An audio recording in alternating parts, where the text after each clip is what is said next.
Hello and welcome to the Football for Kids podcast with me, Darren Rees.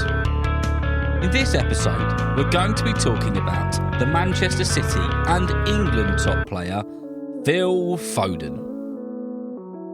Before we do so, I wanted to read out some messages and say a big thank you to everybody who's entered the competition so far.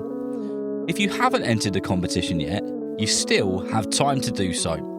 The winner will be announced in an episode released on the 10th of December. Go and find the episode which says it's competition time. Have a listen to that and you can enter the competition too. First of the hellos, hello to Harry, who is age 6 and his favourite player is Messi. Have you listened to the episode about Messi and the finalissima? If you haven't, hopefully you'll enjoy that one. Also, hello to Leo, who plays for the Fundamental Football Academy in Sutton. I'm glad to hear that you enjoy the podcast as well. Hello to Elliot and your mum Faye. Thank you for your message and entering the competition. It sounds like your mum's becoming a bit of a footballing expert, Elliot. Hello to Magnus and your mum. Thank you for your message about the episode 1966 and a dog named Pickles. I'm very pleased to hear that you enjoyed that one. Hello to Nico, who has written to me to say that you live in Amsterdam and you play for a Dutch team and you love listening to the podcast in the car. Well, that is music to my ears. And lastly, before we get into this show, I've received a few messages this week from people in Colombia, Argentina and Peru, all asking for episodes about South American football and South American footballers. I will stick those on the subject list because football in South America is massive. So then, the person we're speaking about this week, Phil Foden. Phil Foden is just 22 years old and has already achieved an amazing amount of things. Phil was born in a place called Stockport, which is just a short drive from the Manchester City stadium, the Etihad. Did you know that since a young age, Phil has been a Manchester City fan? He has fond memories of going to games at the Etihad and having pie and chips and hot chocolate to wash it down. He was also a mascot with the club and a ball boy. Now look, he's one of the best players Manchester City has. However, did you know that Phil Foden's dad and brother are both Manchester United fans? It's only Phil's mum who's a Manchester City fan. In cities like Manchester, where there's two big teams, it's not uncommon for a household to be split on teams. That's got to be a bit awkward on Derby Day, hasn't it? We'll speak about the Manchester Derby on an episode very soon. So from pie and chips and being a ball boy and being a mascot to being one of the best players on the City pitch, how did it all happen for one of the rising stars of the sport? Phil Foden joined Manchester City in their youth team from a young age, and at age 16 he was given what is called a scholarship by the club. This means that the club was going to look after him, both as a footballer, but they also made sure that his education wasn't affected, because it doesn't matter how good at football you are, it's really important to give 110% to your schoolwork. The coaches and all the other staff at Manchester City have always been amazed by the skills, the speed and the determination of Phil.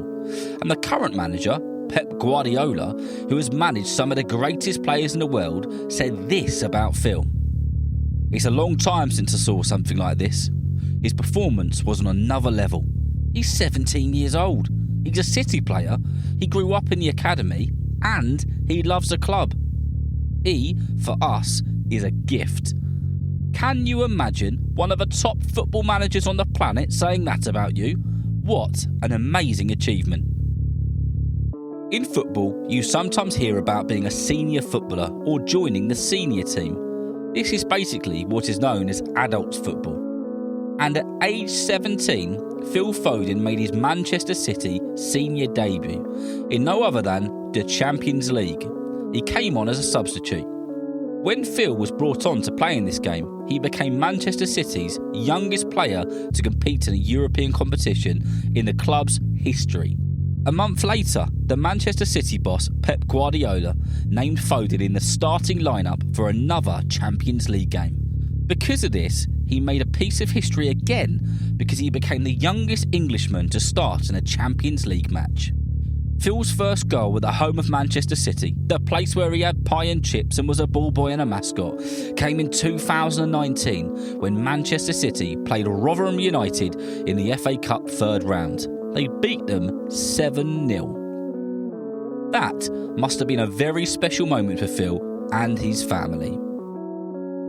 Since 2016, Phil Foden has played 189 games for his club and scored 53 goals for them. Not bad for a 22-year-old, eh?